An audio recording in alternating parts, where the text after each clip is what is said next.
hacer mi presentación en dos partes. En primer lugar, me voy a referir al tema de las alertas tempranas electorales específicamente. Y luego en un segundo momento a el tema más reciente, que en mi opinión sí tiene que ver con las alertas tempranas de los bombardeos en los que recientemente han muerto menores de edad por acción de la fuerza pública. Entonces, en primer lugar, respecto de las alertas tempranas electorales son una metodología que no es nueva en la Defensoría del Pueblo. Se están expidiendo alertas tempranas electorales desde el año 2014 en la Defensoría del Pueblo y las más recientes son las alertas 030 de 2023 y la alerta 13 de 2025. La 030 de 2023 es la alerta temprana electoral que se expidió respecto de los procesos electorales para alcaldías, gobernaciones, asambleas y consejos, que fueron las últimas elecciones regionales. Y la alerta 013 de 2025 es la alerta temporal que está vigente en este momento electoral. Yo quisiera empezar tal vez por algo que parece el final, pero que es las recomendaciones de esta última alerta temprana electoral, porque aquí hay un mensaje muy importante que quisiera mencionar. Y es que las recomendaciones de las alertas tempranas no se circunscriben a la acción de la fuerza pública, aunque sí la contemplan. Y esto es verdaderamente importante porque más adelante lo voy a mencionar. Uno de los problemas que hay en el cumplimiento de las alertas tempranas es que la respuesta del Estado a estas alertas no es integral. Entonces, aquí hay una agrupación de las alertas tempranas y van a ver ahí una que está relacionada pues con la comisión misma intersectorial que mencionaba el ministro del Interior, la denominada CIPRAT, que lo que hace es coordinar, son acciones de coordinación donde el Ministerio del Interior tiene que convocar a todas las entidades a que respondan por las diferentes recomendaciones que se les han asignado. Ah, no, perdón, devolvámonos, estas no son estos pasos a seguir. Recomendaciones, la primera. Ay, faltó la primera. Bueno, mientras que las pueden poner, así, las de coordinación. La primera es la de coordinación a la respuesta rápida, que como decía, son de coordinación en cabeza del Ministerio del Interior. La segunda es del uso de la fuerza pública, es la presencia y control de la fuerza pública. En esta última alerta temprana electoral tenemos 20 recomendaciones y de esas 20 recomendaciones, solo una va dirigida a la fuerza pública y es esta, presencia y control de la fuerza pública. La tercera está relacionada con prevención y protección. Y este es el grupo más grande de recomendaciones que está a cargo su coordinación del Ministerio del Interior. De las 20 recomendaciones, 10 se encuentran en prevención y protección. Y allí voy a hacer mención a qué tipo de recomendaciones hay allí cuando hablamos de prevención y protección. Hablamos de la protección individual y colectiva, de las medidas duras que aplica la UNP, pero también la protección colectiva, que está relacionada con la protección de comunidades, la protección diferencial a jóvenes, a firmantes de paz, a mujeres, a víctimas, en este caso, que van a participar en el proceso de la CITREP en el Congreso de la República, también acciones de seguridad digital, el tema de la promoción de la convivencia, que es fundamental, y el tema, por ejemplo, relacionado con los riesgos de financiación por grupos armados ilegales, por filtración de las campañas, que tiene que ver, por ejemplo, con el tema de reposición oportuna de los votos, del pago por los votos, de todo el tema de dar garantías de financiación para que haya autonomía en las campañas electorales. Una cuarta tipología de recomendaciones, y esta también es solo una, pero es muy importante, sigamos, está relacionada. Quedaron al revés. Bueno, está relacionada con la investigación y el acceso a la justicia, que corresponde a la Fiscalía General de la Nación y a la Administración de la Justicia, que en coordinación con inteligencia de las Fuerzas Armadas pueden prevenir hechos que se traduzcan en atentados contra los participantes en el proceso electoral. Quinto, fortalecimiento comunitario y organizativo, que también es esencial, porque alguno de los representantes lo menciona ahora, olvido quién, pero es todo el tema de la gobernanza ilegal y la filtración de los grupos armados en la población, que está impidiendo la autonomía de las juntas de acción comunal, de las autoridades étnicas, y eso está también conduciendo los procesos electorales, infortunadamente. Entonces, fortalecimiento comunitario y, por último, el acompañamiento y la gestión del Ministerio Público al cumplimiento de las recomendaciones. Entonces, dicho esto, quisiera, antes de pasar propiamente a la alerta temprana electoral vigente, contarles un poco del balance que tenemos de la alerta temprana electoral del 2023, porque el balance es bastante crítico. Hay dos informes de seguimiento, voy a hacer referencia al último informe de seguimiento, que es el que la cierra ahorita el año 2025, y según este informe de seguimiento, el 67.32% de las entidades no respondieron los requerimientos de las alertas tempranas, es decir, ni siquiera dieron la información del tipo de acciones que habían implementado. Y el 32% ofrecieron algún tipo de respuesta, pero el 15% fue una respuesta parcial, es decir, una respuesta integral a las alertas. Únicamente recibimos del 15% de las entidades. En el nivel subregional, la situación también es muy crítica, porque de 32 gobernaciones, solo 9 remitieron información. Esto estamos hablando del cierre de la alerta temprana electoral del 2023. Esto además se tradujo en hechos de consumación de esa alerta temprana electoral. Entre 2023 y 2025 pudimos constatar que murieron 71 líderes que participaban en política, líderes y lideresas de los territorios que participaban de alguna manera en procesos electorales, no necesariamente como candidatos y candidatas, pero sí líderes de las comunidades que hacían proselitismo, participaban en las campañas de alguna manera. Hemos visto ataques a autoridades locales, a personeras municipales, alcaldes, alcaldesas y a candidatos y candidatas. Y de los 71 líderes que murieron en el 2020, entre el 2023 y el 2025, esos homicidios se presentaron en un 90% en municipios donde el riesgo establecido en la alerta del 2023 era alto. Entonces, pues infortunadamente, las alertas tienen un nivel de precisión importante, no son perfectas y no son la única fuente de información, pero sí dan un nivel de precisión e infortunadamente es lo que nosotros podemos constatar. ¿Qué vemos? Vemos ya en lo cualitativo, que quisiera mencionarlo, cuáles son las recomendaciones que más se cumplen. Y yo quisiera dar aquí de pronto un titular que nos ayuda a comprender lo que está pasando también en este momento en estos bombardeos. Hay un libro de Mauricio García que dice: el Estado siempre llega tarde. Yo diría: el Estado siempre llega tarde y los primeros que llegan son las Fuerzas Armadas, para bien y para mal, señor ministro. La fuerza pública es de las instituciones que más alto nivel de reporte tiene a las alertas tempranas, que no quisiera decir necesariamente cumplimiento, puede que lo haya, pero reporte, que reportan acciones de atención a las alertas tempranas. Pero no así otras instituciones civiles, y las que más dificultad tienen son las relacionadas con coordinación y específicamente las de coordinación nación-territorio, función que le corresponde al Ministerio del Interior, la coordinación nación-territorio. Ya dije, la baja respuesta de las gobernaciones y el menor nivel de respuesta está en las recomendaciones relacionadas con prevención y protección que lidera el Ministerio del Interior.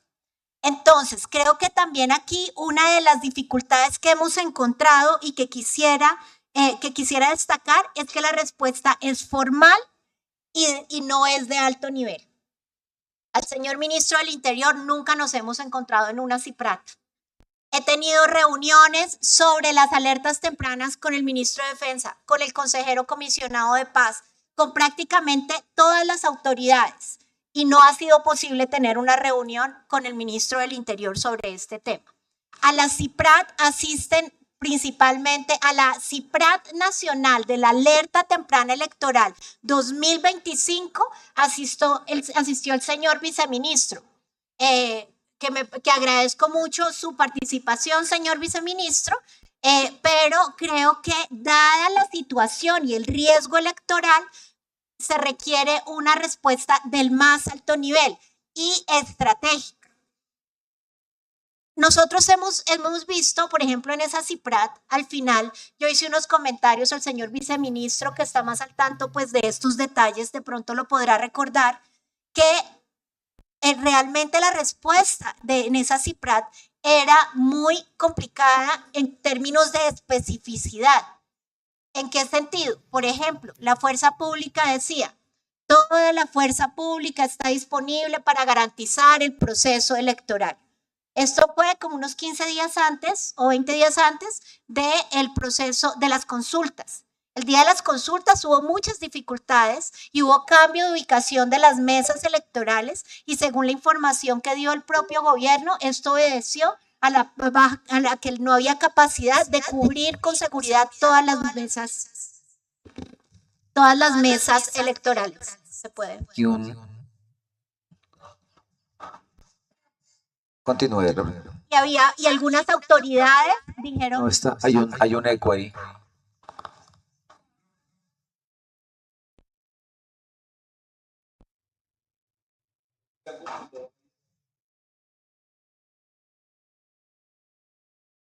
Algunas autoridades... No, sigue sonando el retorno. No, estoy segura que no, ministro. ¿Ya? Bueno, les decía que la respuesta, sí, ahora sí, muchas gracias. La respuesta en la CIPRAT, algunas de las autoridades dijeron no disponer de los recursos suficientes. El funcionario del Ministerio de Hacienda allí lo que dijo fue, el Ministerio de Hacienda está abierto para recibir las solicitudes de todas las instituciones que lo requieran y dentro de la ley orgánica del presupuesto, tramitarlas y se les dará respuesta. Esa fue la respuesta que quedó incorporada en ese momento en la reunión de la CIPRAT.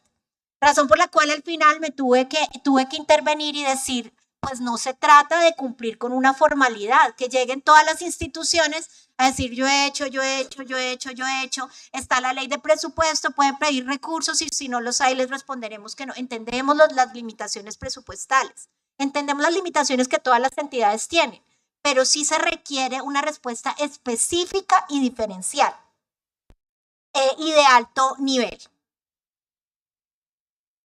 Bueno, ahora, respecto de la alerta temprana electoral del 2025 a la 013 de 2025, quisiera ver esto que lo va a pasar muy rápidamente en los municipios, por favor.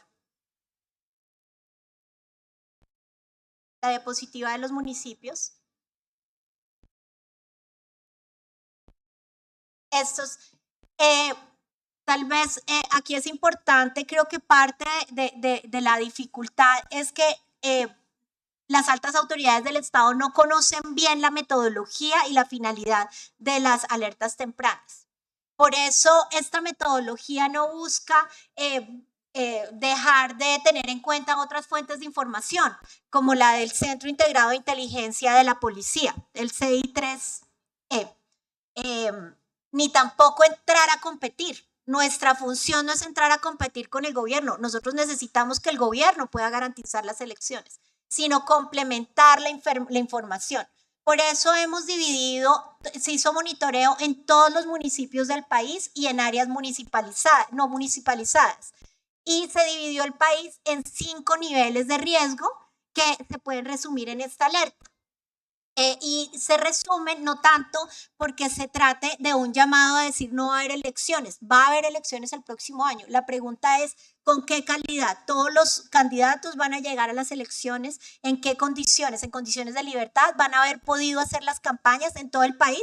¿Van a poder hablar de todos los temas? ¿Van a poder hablar de minería ilegal y de los daños ambientales causados por la minería ilegal? ¿Van a hablar de economías ilícitas? ¿Van a poder ir al Catatumbo? ¿Van a poder ir al Cauca? O como ya estamos viendo que se están presentando dificultades, vamos a tener unas elecciones en que no haya filtración de recursos de financiación ilegal en las campañas, y entonces allí se hacen 5 niveles de llamados de acción. Y yo siempre hago la comparación como con un enfermo.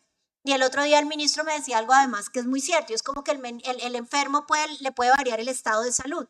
Entonces, llamado a la acción inmediata es cuidados intensivos. 62 municipios que requieren una acción inmediata y muy priorizada del Estado. Urgente, se requiere ir a urgencias. 162 municipios. Llamado a la acción prioritaria, 425 municipios. Vaya a una cita prioritaria, no se espere a que le den la cita ordinaria. Llamado a la observación permanente, unos controles más periódicos de lo que ordinariamente necesita una persona que está en buenas condiciones de salud. Y llamado ordinario es cuando es una acción ordinaria del sistema electoral. Si vemos aquí, los 3 primeros requieren una acción importante. Y no quisiera que nos centráramos únicamente en los 62, y no tanto para generar una alerta que nos lleve a la inacción, sino que nos lleve a decir si se van a garantizar las elecciones, si nos ocupamos adecuadamente de todos estos municipios en este nivel de riesgo. Aquí está, por ejemplo, uno puede encontrar Cali, que ha tenido varios hechos bien graves, está en acción urgente. Tunja, que la semana antepasada, el sábado de hace 8 días, casi tiene unas explosiones que fueron neutralizadas en lo grueso por la fuerza pública, está en llamado a acción prioritaria. Entonces, nuestra intención realmente es poder colaborar con el Estado para que pueda haber una acción pertinente que permita la protección del electorado. ¿Qué sigue? Y ahí quisiera pasar ya no sé qué orden porque creo que quedaron en desorden. Hay una diapositiva, pasos a seguir. La comisión intersectorial que ya les mencioné que ya se realizó, la adopción del plan de acción, cuyo plazo de plan de acción ya mejorado con todas las observaciones que se hicieron en la CIPRAT, se vencía el 15 de noviembre, no lo habíamos recibido, justamente me acaban de decir que llegó hoy, ahorita mientras que estamos en este debate. Hay que acompañar todo este proceso. Vamos a hacer un monitoreo continuo. En el año 2026 vamos en enero a hacer un nuevo monitoreo. Bueno, había una observación que hacía el ministro, y es que le entendí, me disculpa si no le entendí bien, que este sistema de pronto no podía ser tan preciso porque trae información de muchos años anteriores y no solo hechos de este año, ¿no? Bueno. Entonces, bueno, me alegra que no exista esa confusión porque el monitoreo que dio lugar a esta alerta temprana se desarrolló durante el primer semestre de este año y tiene en cuenta los hechos que están ocurriendo este año, la presencia de los grupos armados este año, las capacidades institucionales y las capacidades de las organizaciones sociales. Obviamente, de nuevo, lo que hablábamos de que el paciente le puede variar la atención, reaccionar bien a un estímulo, empeorar la situación. Entonces, esto no es una foto que no se modifique, sino que requiere un monitoreo. Por eso vamos a hacer ese monitoreo para hacer una nota de seguimiento en febrero del 2026. Y la idea es que en febrero de 2026 tengamos nuevos elementos para ver cómo se ha comportado esta situación. Ojalá en favor del proceso electoral en libertad y en paz, y en el caso que no, de todas maneras, actualizar el plan de acción según la situación. En la citación al debate, o en la invitación que nos hacían al debate, también nos preguntaban sobre la cartografía, si la Defensoría tenía cartografía actualizada en el sistema de alertas tempranas. Y sí, digamos, teniendo en cuenta que esto es una situación que necesita un monitoreo permanente, sí tenemos una cartografía actualizada porque el reporte del sistema de alertas tempranas es permanente. pero nos preguntaban también qué dificultades teníamos para mantenerla actualizada. Y allí quiero decir que aunque hacemos un esfuerzo enorme por mantenerla actualizada, el sistema de alertas tempranas sí tiene unos retos importantes. La Corte Constitucional, en la sentencia de seguimiento a firmantes de paz por el estado de cosas inconstitucional, nos pidió hacer un balance de cuántas personas tenía el sistema de alertas tempranas y cuántas se necesitaban para poder alertar oportunamente. Y en la actualidad tenemos 60 funcionarios o funcionarias de planta y 40 contratistas. Pero según el... Más tiempo, por favor. 5 minutos más, ¿sí?, para referirme a los 10 minutos, por favor. Según el estudio de cargas, tenemos a nivel nacional 46 analistas a nivel nacional, y se requiere, según el estudio de cargas, 71 a nivel nacional, sin contar el monitoreo regional. Sin embargo, esa situación la venimos cubriendo con recursos de inversión a través de contratistas, pero como saben, hay un recorte presupuestal a la Defensoría del Pueblo que no va, y les puedo dar la tranquilidad de una parte de que no vamos a reducir el número de analistas, y no lo vamos a reducir porque necesitamos monitorear oportunamente. Entonces, ¿qué es lo que estamos haciendo? Estamos trasladando recursos de otras áreas de la Defensoría del Pueblo. Uno de los que más me duele, para pasar al segundo punto, que es el de los reclutamientos y el bombardeo, es el programa que hemos emprendido de Jóvenes por un Buen Futuro, en el que vamos a dar acompañamiento psicosocial a comunidades de jóvenes y adolescentes que se encuentran en situación de riesgo, y no solo de riesgo de reclutamiento, de riesgo de suicidio, de riesgo de violencia intrafamiliar, y a través de 2 mecanismos, uno de atención psicosocial colectiva y otro a través de programas de incentivos a programas deportivos, de liderazgo, culturales, entre otros. Ese proceso, que lo habíamos empezado este año, no lo vamos a poder ampliar el próximo año por el recorte presupuestal, y ahí entonces lo que vemos es que lo que se sacrifica también es la prevención estructural, que tal vez es de los temas que más debemos atender. Entonces, muy rápidamente ir a una rápida retroalimentación sobre lo que se ha dicho hoy sobre el tema de reclutamiento y los bombardeos. El reclutamiento forzado, según la información de la Defensoría del Pueblo, ha venido creciendo. También es cierto, y seguramente, no sé si la directora del ISBF vaya a intervenir ahora, pero también es cierto que el número de desvinculaciones es alentador. No todos son recuperados en acciones de la fuerza pública, sino que también se desvinculan por diferentes factores y motivos, y ahí tenemos pues unas cifras que son alentadoras. Y sí creo que es importante ampliar los procesos y los programas que permitan a los jóvenes y a los adolescentes reclutados salirse de los grupos armados y poder tener unas alternativas distintas. Pero el reclutamiento sí ha venido creciendo. En el año 2024 tuvimos el reporte de 625 casos en nuestro botón de reclutamiento. El botón de reclutamiento es un subregistro. ¿Por qué es un subregistro? Porque la mayoría de personas no acuden a la institucionalidad porque no hay condiciones de seguridad, porque tienen miedo, por miles de factores, por distancia territorial, por desconocimiento.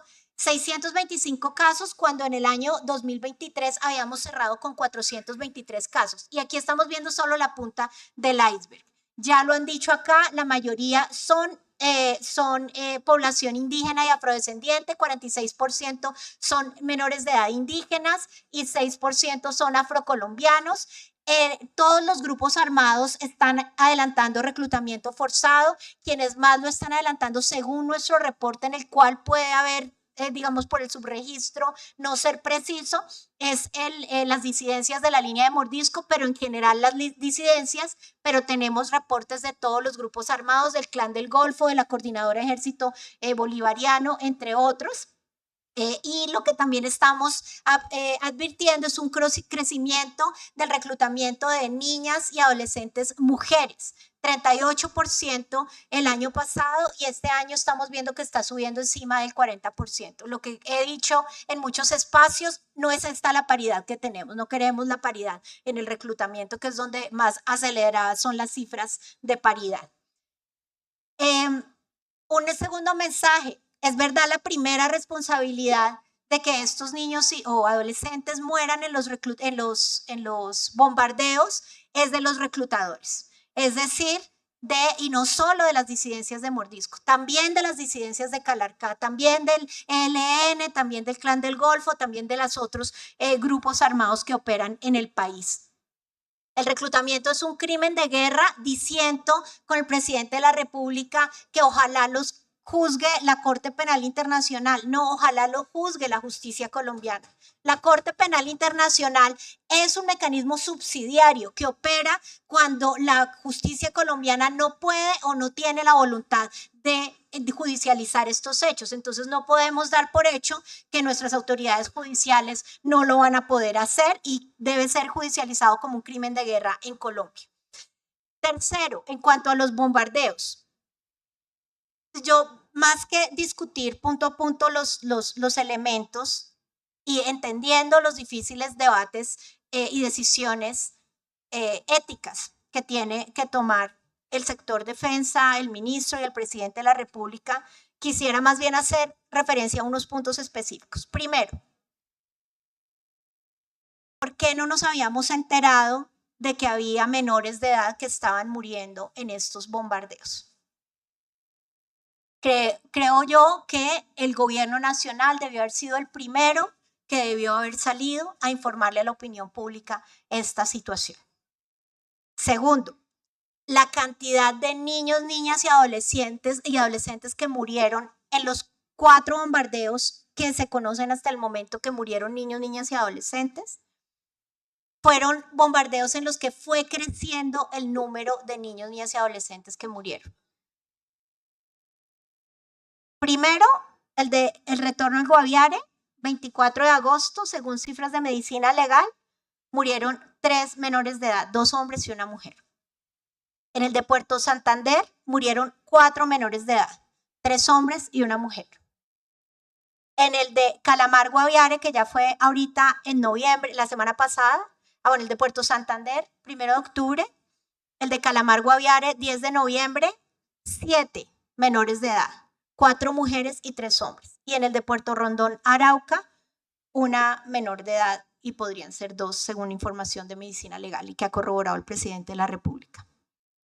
Entonces, yo entiendo que los bombardeos son una posibilidad y una herramienta del DIH, pero yo me pregunto si tenemos 4 bombardeos donde lo que ha hecho es subir la cifra de niños y niñas adolescentes, bueno, niños, niñas no, adolescentes que han muerto, si no debe un Estado suspender y evaluar qué es lo que está pasando, porque no podemos resignarnos a que esto siga ocurriendo, porque como lo dijo el propio ministro, era previsible que hubiera menores de edad en esos objetivos, era previsible. Entonces, ¿cuáles son las acciones que vamos a tomar para prevenir que esto siga sucediendo o nos vamos a resignar a que van a seguir los bombardeos y cada vez vamos a recoger los cuerpos de más menores de edad? Perdónenme, pero yo no creo que esa sea una opción legítima ni posible, y sí creo que la fuerza pública tiene la capacidad y la posibilidad de evaluar otras medidas para proteger a los adolescentes. Pero también quiero decir que la respuesta, volviendo a la frase del Estado siempre llega tarde, pero el primero que llega es la fuerza pública, es que aquí estamos en un fracaso final de nuestra política de prevención del reclutamiento. Lo siento, directora Astrid Cáceres, la consejera presidencial de Derechos Humanos, tenemos que hacer algo. Ministro del Interior, tenemos que hacer algo. Y estoy de acuerdo con un llamado a la unión. Y estoy de acuerdo en que esto no se politice.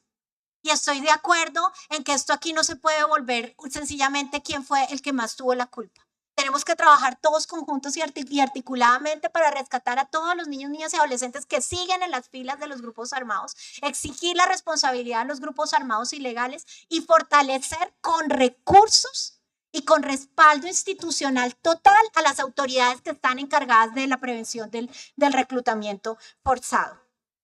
En todo caso, me queda una pregunta, señor ministro, y es: ¿cómo podemos saber que todos los adolescentes que están muriendo efectivamente estaban en funciones continuas de combate, o si estamos presumiendo que todos lo estaban y punto.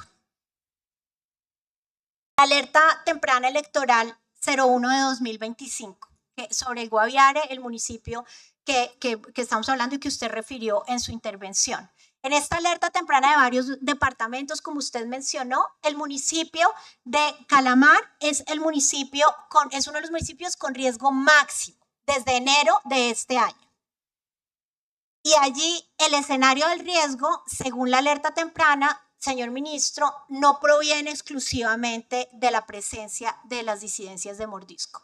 El escenario de riesgo de esa alerta temprana es la confrontación entre las disidencias de mordisco y las disidencias de Calarcá.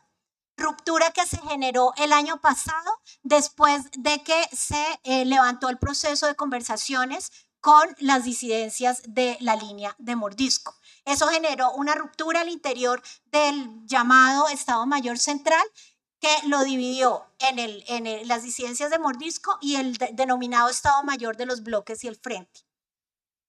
Nuestro llamado nunca va a ser militarista y de nuevo no creo que esa deba ser la principal ni la primera respuesta, pero no es el único actor que está causando daños en el departamento del Guaviare. También lo está causando el Estado Mayor de los bloques y el frente, que de hecho la dinámica que hemos podido advertir en el sistema de alertas tempranas es que antes había un dominio más hegemónico de las disidencias de la línea de mordisco, y durante el año pasado se ha fortalecido y se ha, digamos, girado la predominancia de los grupos armados, y en este momento el control más preponderante lo tiene las disidencias de la línea de Calarcá, que se encuentran hoy en proceso de conversación con el gobierno nacional. Muchísimas gracias, señor presidente.